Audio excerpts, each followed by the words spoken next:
Learn how to share your shopping cart in the Festo online shop or forward it to the order. Log in to the Festo website.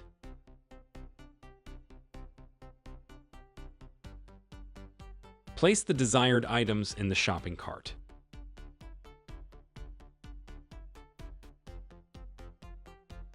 Click on Share in the shopping cart.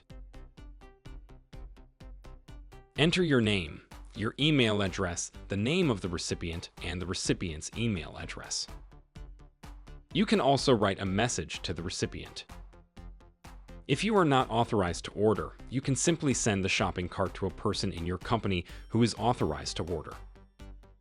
The prerequisite is that at least one person in your company is authorized to order.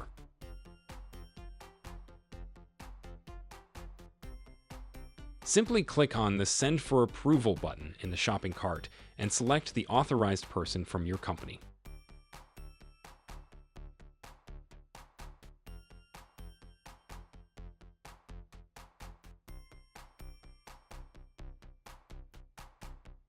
This person will be notified by email about the shopping cart to be ordered.